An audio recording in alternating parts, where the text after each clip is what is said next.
എന്റെ കൈമുറിഞ്ഞ് മൊത്തം ചോരയായി. വിരലിനടിയിൽ ബ്ലേഡ് വെച്ച് കൈ തന്നു. ആരാധന ഭ്രാന്തായി മാറരുതെന്ന് അജിത്ത്. താരജീവിതത്തിൽ ഒഴിച്ചുകൂടാനാവാത്ത ഒന്നാണ് ആരാധകർ. അവരുടെ സ്നേഹവും ആരാധനയുമാണ് താരങ്ങളെ സൃഷ്ടിക്കുന്നതും വളർത്തുന്നതും.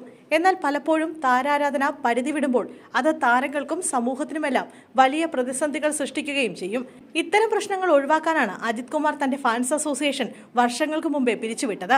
എന്നാലും ആരാധകരുടെ ആരാധനയ്ക്ക് ഇപ്പോഴും കുറവുണ്ടായിട്ടില്ല, കൂടുകയല്ലാതെ. അജിത്തിന്റെ സിനിമകളുടെ റിലീസ് സമയത്തും സോഷ്യൽ മീഡിയയിൽ വിജയ് ആരാധകരുമായി ഏറ്റുമുട്ടുമ്പോഴെല്ലാം ആവേശഭരിതരായി മാറുന്ന അജിത്ത് ആരാധകരെ കാണാൻ സാധിക്കും. എന്നാൽ ആരാധനയുടെ പേരിലുള്ള ഭ്രാന്ത് നിയന്ത്രിക്കണമെന്നാണ് അജിത്ത് പറയുന്നത്. ഒരു അഭിമുഖത്തിലാണ് ഭ്രാന്തമായ ആരാധനയെക്കുറിച്ച് അജിത്ത് പറയുന്നത്.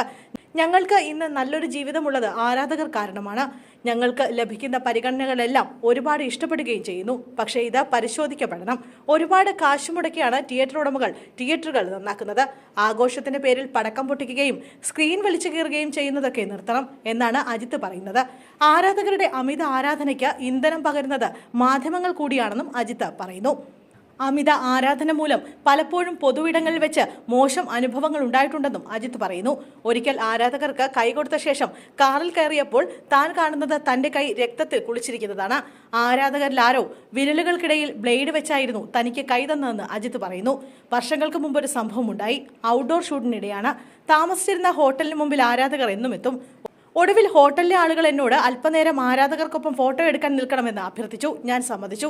ആരാധകർക്ക് കൈകൊടുക്കുന്നതിനിടെ കൂട്ടത്തിലൊരു 19 വയസ്സ് തോന്നിക്കുന്ന പയ്യൻ തന്റെ വിരലുകൾക്കിടയിൽ ബ്ലേഡ് വെച്ചിരിക്കുന്നത് കണ്ടു. ഉടനെ തന്നെ എന്റെ സ്റ്റാഫ് അവനെ പിടികൂടി പറഞ്ഞയച്ചുവെന്നും അജിത്ത് ഓർക്കുന്നുണ്ട്.